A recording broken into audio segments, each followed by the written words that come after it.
eres mi canción, aunque haya oscuridad, tu luz brillará.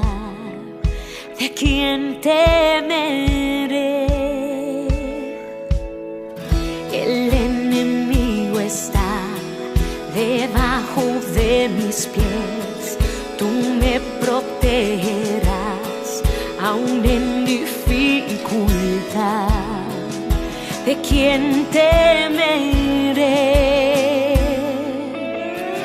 Yo sé quién va delante, sé quién está detrás, el Dios de ejércitos que siempre a mi lado está, el que reina por siempre es mi amigo fiel, el Dios de ejércitos que siempre a mi lado está.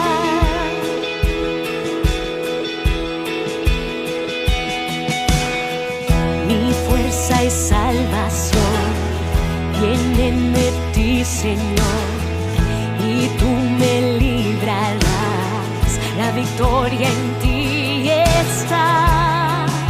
¿De quién temeré? ¿De quién temeré? Yo sé quién va delante, sé quién está detrás, el Dios de ejércitos que siempre a mi lado está, el que reina por siempre es mi amigo fiel, el Dios de ejércitos que siempre a mi lado está. Nada contra mí prosperará, el mundo en tus manos está. Me aferraré a tus promesas, eres fiel Dios, eres fiel Dios. Nada contra mí prosperará, el mundo en tus manos está. Me aferraré a tus promesas, eres fiel Dios, eres fiel Dios, eres fiel Dios.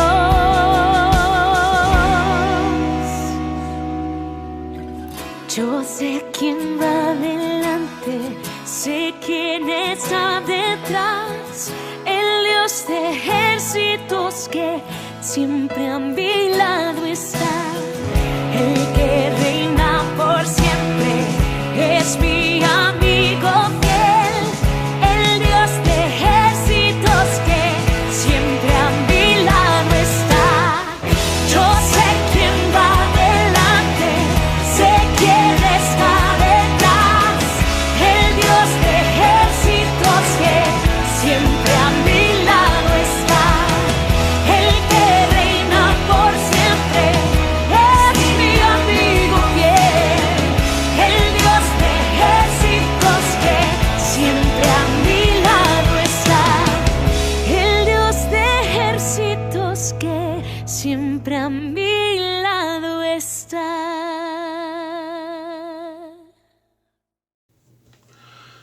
Querida Iglesia en San Boi, Libertad y Santa Coloma de Cervelló, pues nos alegramos de poder volver a vernos en esta mañana de domingo como familias, acercándonos a Dios en casa, ahora que no podemos vernos en la iglesia. Es muy fuerte lo que está pasando, sobre todo en los hospitales, por la avalancha de la gente enferma y la falta de recursos. Y quisiera insistir en el ruego, ¿no?, de que seamos parte de la solución como iglesia, respetando las normas, orando y ayudando a quien lo necesita ahora.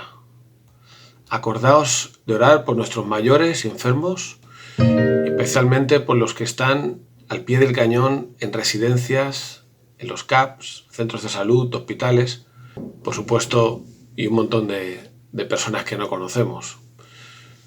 Pero a ellos los conocemos y están ahí, al pie del cañón. Os invitamos al terminar este encuentro de hoy a permanecer orando a Dios por todos ellos y por el país y por el mundo. Hoy queremos reflexionar sobre la dificultad que los cristianos o algunos cristianos podemos tener alguna vez para confiar 100% en Dios, que es lo que la semana pasada dijimos que teníamos que hacer, confiar 100% en Dios.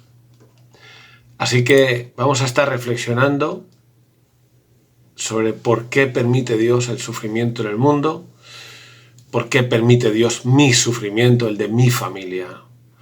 Es verdad que muchos cristianos nos planteamos algunas veces esa pregunta: si Dios existe y es bueno y todopoderoso, ¿por qué permite el sufrimiento? ¿Por qué ahora mismo está permitiendo este desastre a nivel mundial, en el que ya van miles de muertos, millones de euros en pérdidas?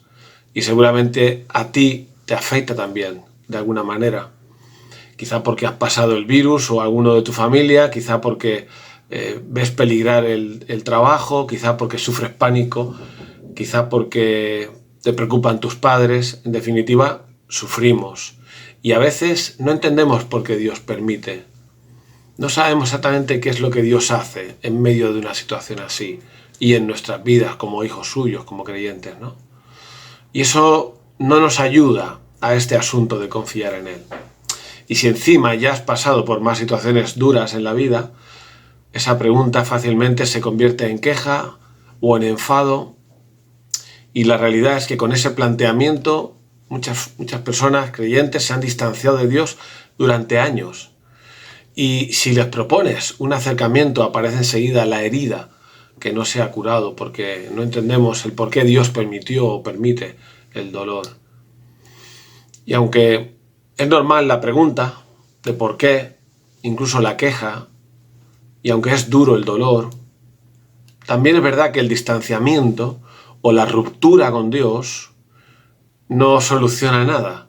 Al revés, lo empeora todo. Y aunque no creo que tengamos respuesta para todo lo que esta pregunta grande implica, os queremos proponer reflexionar en algunas ideas que nos puedan ayudar. En primer lugar, quisiera que sencillamente pensáramos en quién es responsable del sufrimiento en el mundo, Dios o el ser humano. Y pensarlo desde la lógica o desde el pensamiento que uno puede tener. Piensa por un momento que si ante cada situación de dolor hacemos la misma pregunta en tono de queja, ¿por qué Dios permite? En el fondo, al final, estamos acusándole a Él del problema del mal. Y esto te puede llevar a la conclusión de que Dios no existe, o sencillamente que es malo. Fíjate, si hoy podemos preguntarnos en tono de queja por qué Dios permite la pandemia del coronavirus, pues también podemos preguntarnos por qué Dios permite en tono de queja el drama de los millones de refugiados, por qué el drama del hambre en el mundo, por qué el drama de las guerras, de las consecuencias del cambio climático, por qué Dios permitió la Primera y Segunda Guerra Mundial con millones y millones de muertos, por qué Dios permite el cáncer y otras enfermedades, por qué Dios permite, y esto nos toca de cerca, y lo otro también, claro, por qué permite a los yihadistas matar hace poco a cristianos en Burkina Faso o Nigeria, por qué Dios permite que yo esté enfermo, que tú estés enfermo y que además tengas problemas económicos y se te junte eso con un problema con un hijo o con un padre. Ahora, lo peligroso de este planteamiento, y solo estamos haciendo que intentar tirar del hilo, ¿no? Y ser coherentes con esta pregunta. Si la aplicamos a cada situación de dolor en la vida, al final la conclusión es que Dios es responsable de todo el mal que hay en el mundo. Dios es responsable. Entonces, fácilmente puedes llegar a la conclusión de que un Dios así no existe. Es normal. ¿Cómo va a existir un Dios que sea responsable de todo lo malo que ocurra en el mundo? O puedes llegar a otra conclusión distinta, pero igual de mala, en cuanto a tu fe en Dios. Y es que Dios es malo, malísimo, peor que Hitler, es el genocida más grande que ha conocido la historia y debería ser juzgado y condenado porque es responsable y culpable del sufrimiento y del mal en el mundo, porque pudiendo evitarlo, no lo evita. Con este hilo de pensamiento, probablemente tú mismo llegas a la conclusión de que no sería justo culpar a Dios de todo el mal que hay en el mundo y de todo lo malo que te ocurre a ti. Porque algo te dice, tu lógica, seguramente que el ser humano, que es libre para actuar de una manera u otra, tiene una parte de responsabilidad. Como mínimo, estaremos de acuerdo en eso. ¿Acaso el amor al dinero y la codicia de muchos no es la razón principal de la corrupción política o de otros poderosos que no son políticos? ¿O el amor al dinero y la codicia es la razón de la existencia de industrias como las armas, drogas, prostitución, pornografía? ¿No es por interés económico, por la codicia, por el tener más? ¿No es verdad que todo el cambio climático y sus consecuencias es fruto de una imparable sociedad de consumo? ¿Y tú y yo tenemos algo que ver con eso? ¿Somos responsables nosotros? ¿Acaso no es verdad que tú y yo no queremos renunciar a nuestro estilo de vida, aunque sabemos conscientemente que destruimos el planeta así? ¿Quién tiene la culpa de eso? Y si en el primer mundo en el que tú y yo estamos renunciáramos a nuestros caprichos, ¿no crees que se solucionaría el hambre en el mundo? Y eso nos lleva a esa pregunta: ¿quién es entonces responsable del sufrimiento en el mundo? ¿Dios? ¿O es tu egoísmo y el mío? Realmente la mayoría de situaciones de dolor y sufrimiento en el mundo, de la mayoría de esas situaciones nosotros somos responsables por nuestra maldad o por nuestros errores. ¿Por qué enfadarse entonces con Dios de aquello en lo que el hombre es principal responsable? ¿Por qué atribuirle a él la culpa? ¿Verdad que no cuadra? ¿No será que esta facilidad con la que acusamos a Dios nos va muy bien para no tener que afrontar nuestras decisiones equivocadas?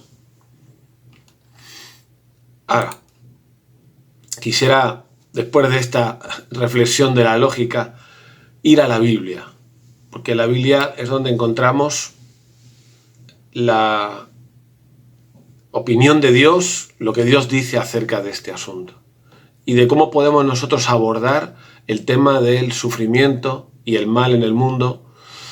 Y esto que dice la Biblia y que en esta mañana vamos a reflexionar, a meditar, puede ser para ti una vacuna y una cura a la vez de tu posible desconfianza en Dios, como cristiano hablo. Además, hemos de ir a la Biblia si queremos afrontar correctamente este problema, porque podemos nosotros equivocarnos en nuestros planteamientos. Incluso como cristianos podemos tener ideas equivocadas acerca del problema del sufrimiento y pensar, como decía en un vídeo Itiel Arroyo esta semana, que cuando tú estás con Jesús, él hablaba de esa escena del Evangelio en el que Jesús está en la barca, hay una tormenta, y él decía que a veces los cristianos pensamos que si Jesús está con nosotros en la barca, pues no vamos a pasar por ninguna tormenta. Y eso no lo dijo nunca la Biblia, ni Jesús, ni Dios. No está escrito en la Biblia. Por lo tanto, lo que diga la Biblia para nosotros es fundamental a la hora de abordar esto. Y puede ayudarnos a corregir pensamientos equivocados. Fijaos, algo que dice la Biblia, la primera idea que me gustaría comentar, es que es completamente normal y bíblico que le hagas esa pregunta a Dios. ¿Por qué permites, Dios, el sufrimiento? Pero ojo, que se la hagas con la intención seria de conocer su respuesta. Fíjate, si leemos en la Biblia, y leemos la Biblia como un libro que no esconde la realidad del sufrimiento humano, encontraremos expresiones de duda e incluso queja o enfado con Dios. Por ejemplo, Salmo 13:1 dice: ¿hasta cuándo, Señor? ¿Hasta cuándo? ¿Me olvidarás para siempre?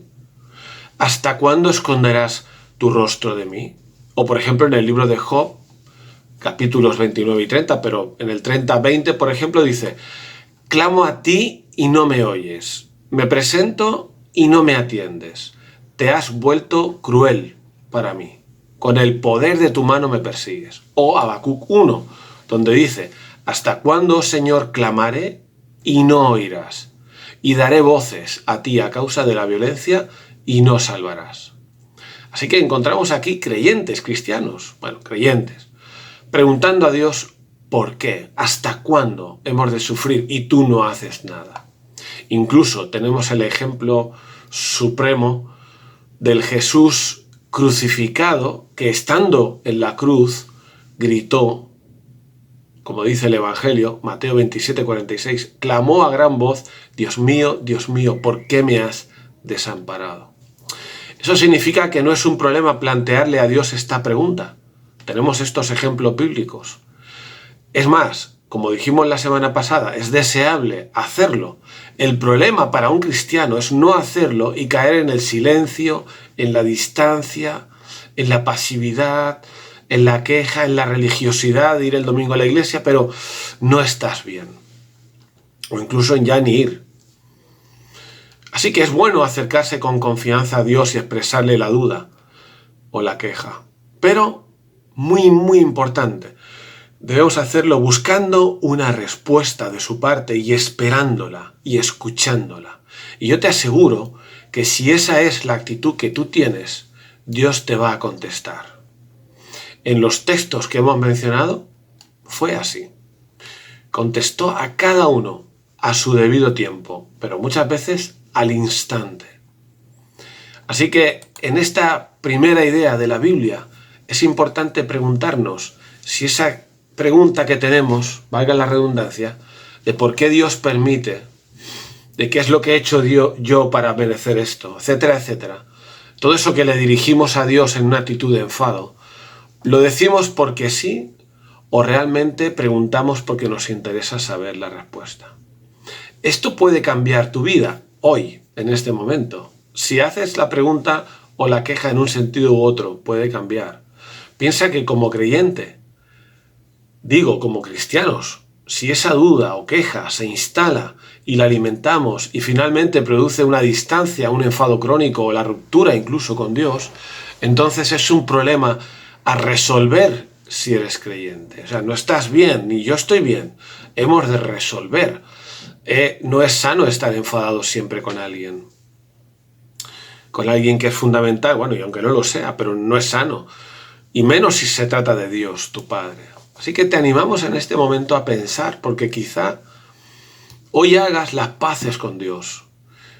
Hoy puedes hacer las paces con Dios y puedes recuperar tu confianza en Él, y quizás hoy tomes la decisión de volver a Él, como hizo el hijo pródigo. En segundo lugar, de estas ideas de la Biblia enseña, y esto nos ayuda a entender cuál es el origen del sufrimiento, qué es lo que podemos esperar en esta vida y qué es lo que Dios ha hecho. Esto es lo que queremos contestar con estos textos que ahora vamos a mirar. Pero la segunda idea es que la Biblia enseña que la causa principal del sufrimiento en el mundo es el orgullo humano frente a Dios. Y la Biblia enseña que el hombre es el principal responsable. No es Dios el responsable del sufrimiento en el mundo.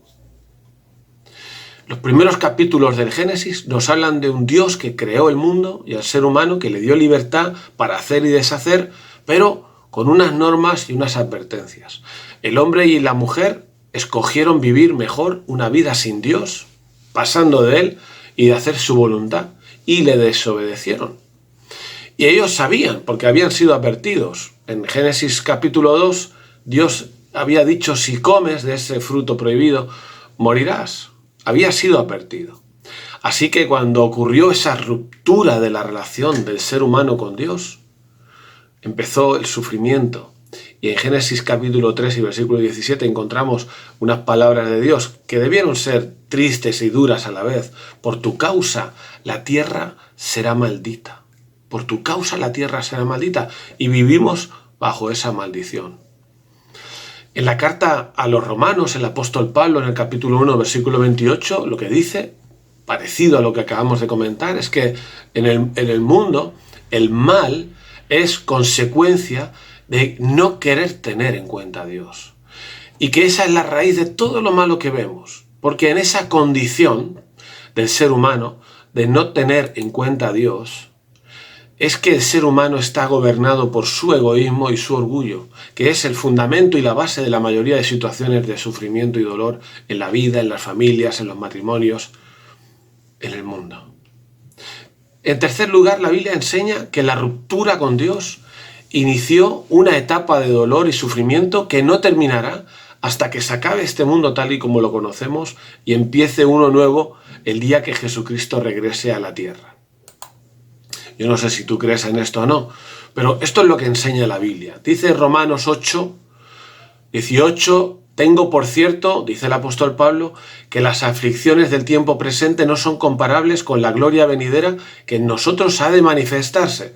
Se está refiriendo al futuro, porque el anhelo ardiente de la creación es el aguardar la manifestación de los hijos de Dios.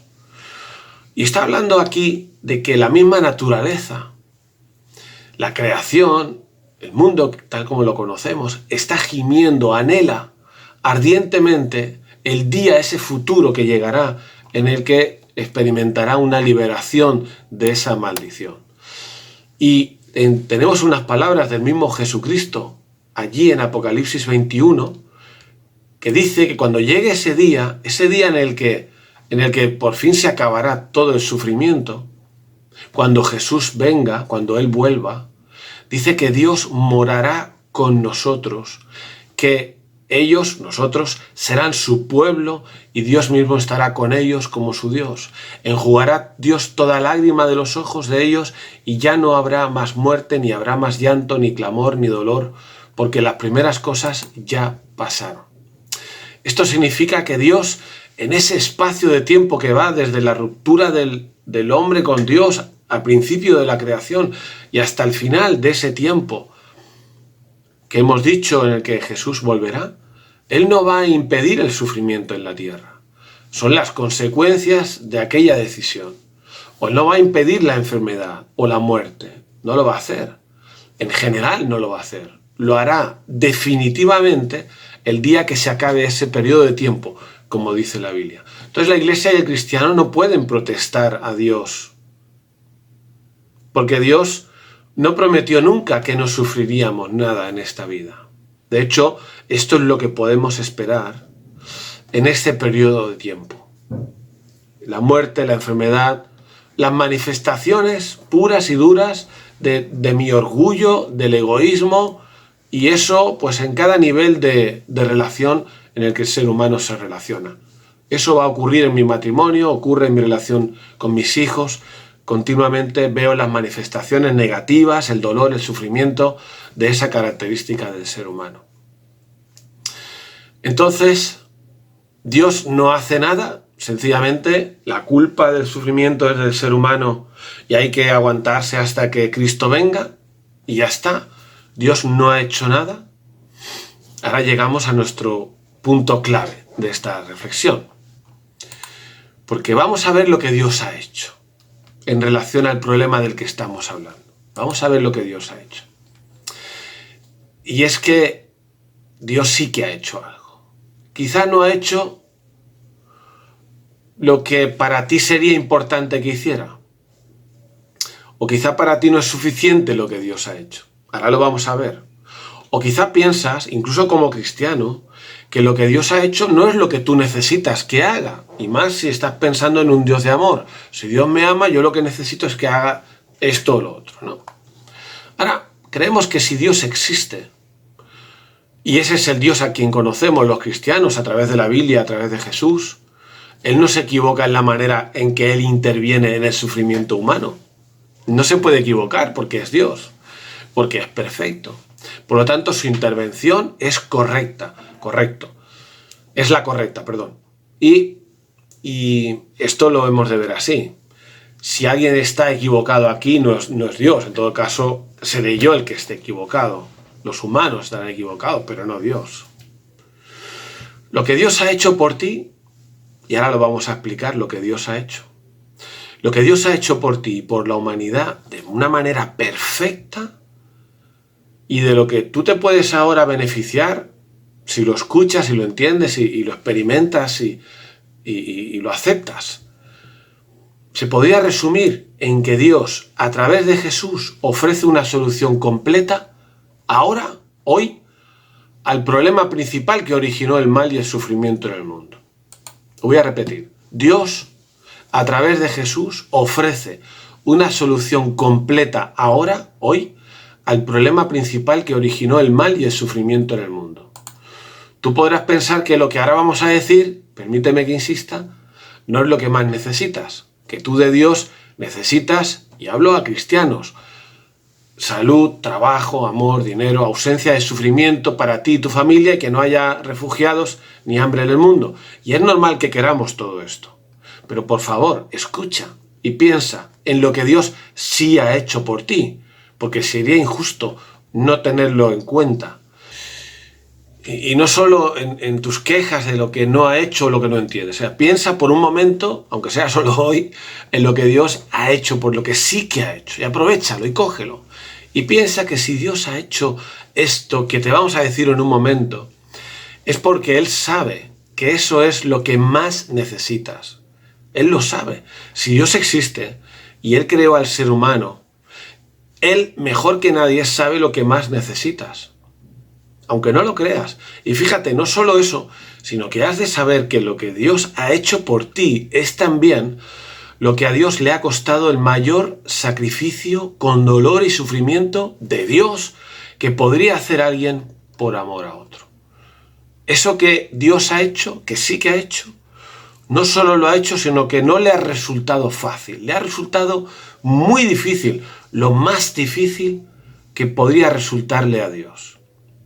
La Biblia explica muy bien lo que ha hecho Dios por este mundo. Fíjate, el versículo más famoso de la Biblia, el texto más famoso que encontramos en Juan 3:16 dice: porque de tal manera amó Dios al mundo que ha dado a su Hijo unigénito para que todo aquel que en él cree no se pierda, mas tenga vida eterna. Fíjate, Dios ama tanto, de tal manera amó Dios al mundo, o sea que Dios no pasa del mundo ni su sufrimiento.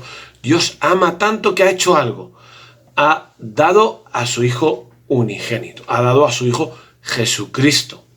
¿Para qué? Para que todo aquel que cree en Jesucristo no se pierda, sino que tenga vida y vida eterna. ¿Para qué dio el Padre Dios a Jesús?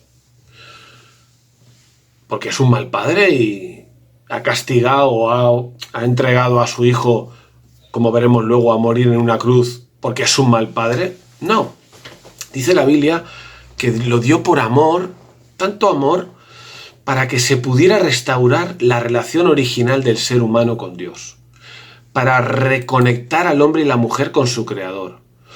Porque en esa relación personal del ser humano con Dios, que no es una cosa religiosa, es una relación personal con Dios, está la auténtica vida según la Biblia.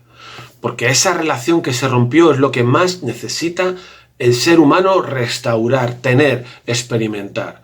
Esa relación recuperada que muchos experimentamos gracias a Jesús es lo que llena nuestro corazón y da sentido a la vida, incluso cuando atravesamos situaciones como las que estamos viviendo ahora. Si ya la tienes, entonces tienes lo que más necesitas aquí en la tierra. Y además con garantías de que esa relación con Dios continuará después de esta vida, al morir. Vida eterna, como hemos leído. Sin esa relación con Dios, estamos perdidos. Fíjate, otro texto que nos habla un poquito más de ese tipo de relación. Primera de Juan 3:1 dice, mirad cuál amor nos ha dado el Padre para que seamos llamados hijos de Dios. De nuevo, la palabra amor, ya que Dios ama al mundo, ama al ser humano. Y aquí especifica un poquito más de qué relación está hablando. Mirad cuál amor nos ha dado el Padre para que seamos llamados hijos de Dios. No sé si estás de acuerdo en que lo que más necesita el ser humano es ser amado. Pues aquí tenemos la expresión máxima del amor de Dios. ¿Cómo sabemos que Dios nos ama? Porque quiere adoptarnos como hijos para esa relación que se rompió en su día. Esa relación un día se rompió y ahora Él quiere restaurar esa relación de hijo a padre. Nos quiere adoptar, a pesar de que nosotros por naturaleza pasamos de Él completamente. Aunque nosotros no amemos a Dios, Él sí lo hace Y la expresión máxima de ese amor es que te quiere adoptar para que seas su hijo. Así que Dios sea tu Padre y tú su hijo es tu mayor necesidad en la vida, según la Biblia. Y por eso Dios te ofrece esa posibilidad hoy, y por eso Dios pagó un precio muy alto por esa adopción, el sacrificio de Jesús, su hijo, en una cruz. Quizá tú ya tienes esa relación. Hemos hablado que este mensaje o reflexión es para cristianos, pero a lo mejor no le estás dando el valor que tiene o el valor que Dios realmente le da. Para Dios, esta es tu mayor necesidad y ha hecho por ti lo que tú más necesitas. Quizá estás acostumbrado ya a esto y no le estás dando el valor que tiene. Fíjate, para darle valor, fíjate lo que dice 1 Juan 4:10. En esto consiste el amor. De nuevo, estamos viendo cómo Dios ama al mundo. En esto consiste el amor, en que Dios envió a su Hijo como sacrificio por nuestros pecados. Así que el amor de Dios no es solo que te adopta, sino que ha pagado un alto precio por esa adopción. El amor de Dios no es solo que quiere recuperar esa relación, reconciliarse contigo, perdonarte, sino que además ha pagado Él la multa, ha pagado con el sacrificio de Jesús en la cruz por nuestros pecados, y eso no lo haría nadie. Sacrificarte tú para resolver el problema de otro. Nadie puede decir, por lo tanto, que Dios no ha hecho nada en relación al sufrimiento. Nadie puede decirlo en relación al sufrimiento que experimenta el ser humano. Dios ha hecho todo lo que debía y podía hacer para que puedas vivir esta vida de nuevo con Él y para Él. Y así que puedes vivir, se puede vivir esta vida con todo lo que implica esa relación padre-hijo. Y fíjate ahora qué cosa más bonita, que incluye, esa relación padre-hijo incluye, entre otras cosas, no podemos hoy abordarlo todo, incluye su promesa de no abandonarte nunca, tal como dijo Jesús al final, cuando Él acabó su tiempo en la tierra. Él dijo a sus discípulos: yo estoy con vosotros todos los días hasta el fin del mundo. Tu Padre Celestial, ese en quien crees o has creído y tienes, quizá aún ahora no confías tanto en Él, pero Él te está diciendo ahora otra cosa más también que es importante en relación a tu dolor y el sufrimiento. El Padre Celestial está contigo. El Padre Celestial está contigo. Y no solo eso, no solo está contigo, sino que además tu relación con Él, esa relación en la que vives para Él, para servirle, para obedecerle, es lo que da sentido y propósito a tu vida. En esa relación que se resume en amar a Dios y al prójimo está el todo de la vida de un cristiano. Esa es la relación que Dios ofrece y eso es lo que más necesitas según Él. Para eso vino Jesús, para hacer posible esa reconciliación y reconexión. Si Jesús hubiera venido a eliminar el sufrimiento solamente, o a curar a enfermos, o a dar de comer a los pobres, seguramente hubiera hecho otras cosas que no hizo, como vivir más tiempo en la tierra, como hacer un hospital, como viajar más para extender su poder milagroso a otras personas, pero Él sabía que había venido para solucionar ese problema, devolvernos al Padre con su sacrificio en la cruz. Así que en tu sufrimiento y en estas circunstancias en las que estamos ahora, nunca estarás solo, porque Dios tiene porque tienes un Padre Celestial, que es bueno y poderoso. No puede ser de otra manera. Si Dios no es un Padre bueno y poderoso y está contigo, no es Dios y no existe. Entonces estamos absolutamente engañados. Dios te conoce como Padre personalmente y sabe todo lo que necesitas. Es más, incluso, aunque no hemos tocado ese tema, pero es posible que a veces cuando se lo pedimos en oración o incluso sin pedírselo, intervenga milagrosamente en tu sufrimiento, no solo para acompañarte, que eso es lo que sí va a hacer seguro, sino para aliviarlo, o a veces incluso para quitarlo, para darte lo que estás pidiéndole, pero no siempre es así. Y ahí, cuando llega ese no siempre es así, nos toca confiar en Él. ¿Sabes por qué? Porque aunque hay cosas que no entendemos, lo que sí entendemos, de lo que sí ha hecho Dios de forma clara, pesa suficiente como para confiar en Él. en aquello que no entendemos tanto. Porque su amor por nosotros es total, es absoluto, es incondicional. Nos ha adoptado y ha pagado un precio alto. En todo caso, lo que está claro es que Dios no se equivoca con lo que hace. Y recuerda que su promesa es 100% verdadera, siempre está contigo. Siempre está contigo.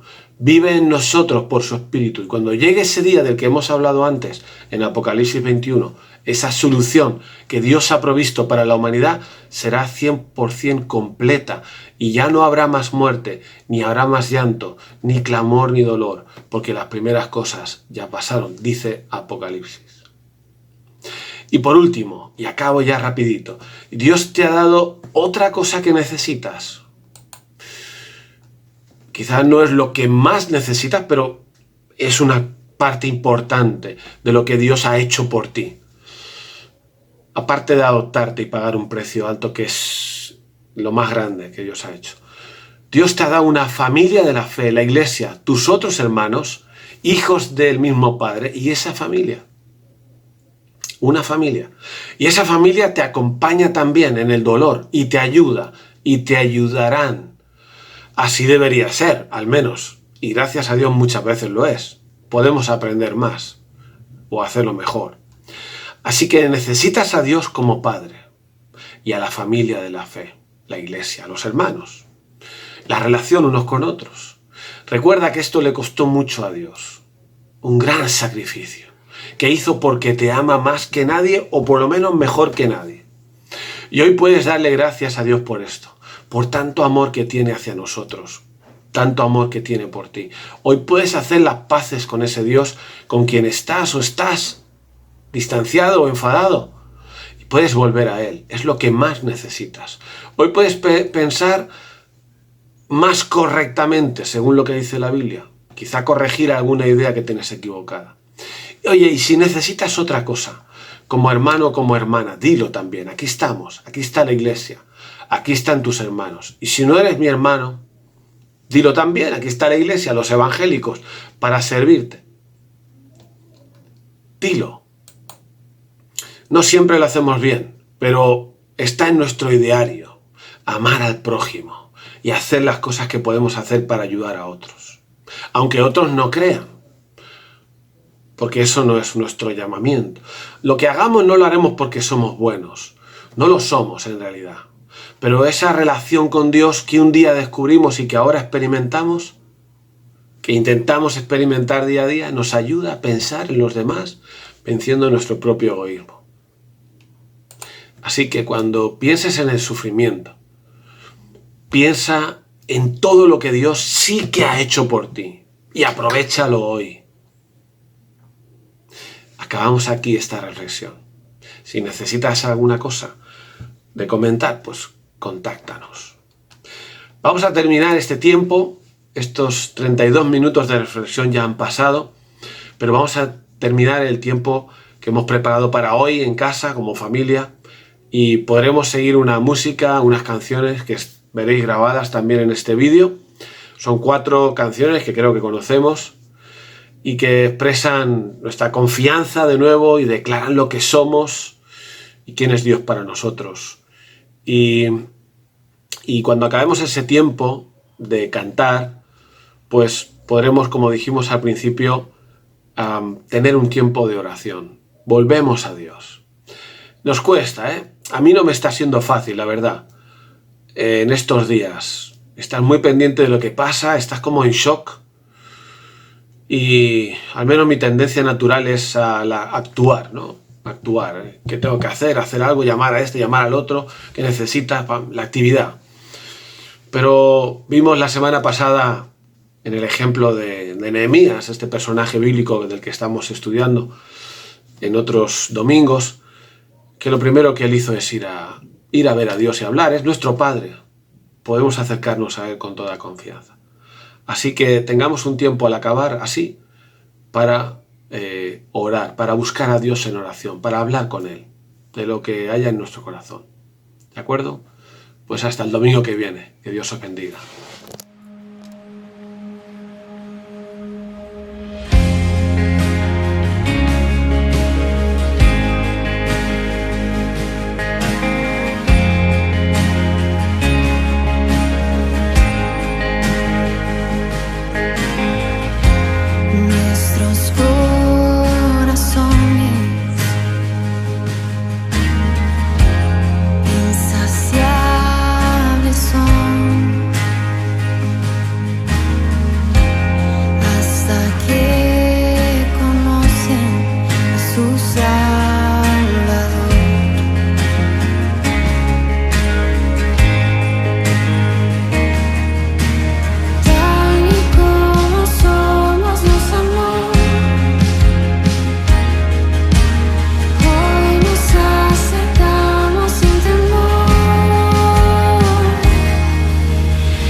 ¿Quién soy yo para que el gran rey me acepte así? Me encontró en mi perdición su amor por mí, oh, su amor por mí. Libre soy en él, libre en verdad. Soy hijo de Dios, sí lo soy. Libre soy, él me rescató, su gracia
vas venir a rescatar-me, no tenia on anar.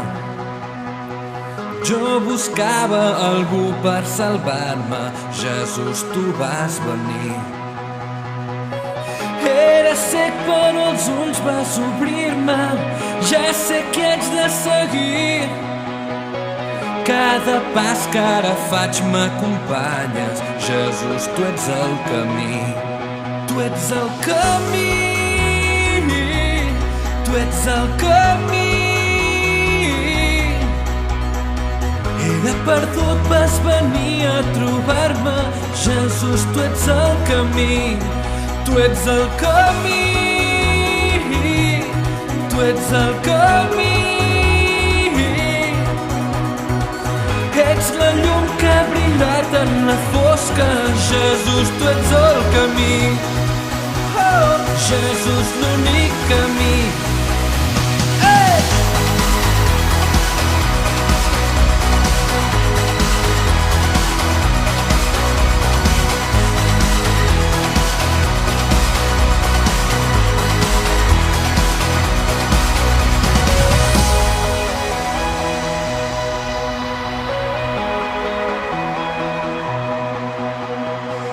En tu poso la meva esperança, mai més estaré sol.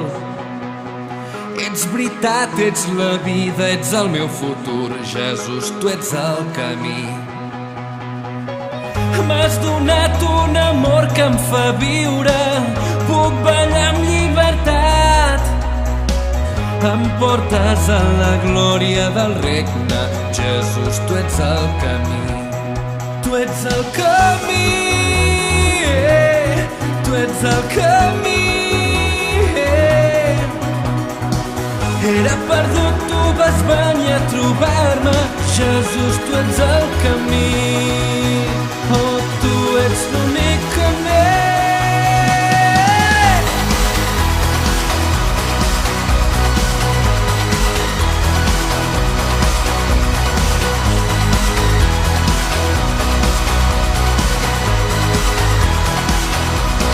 Tu ets el camí,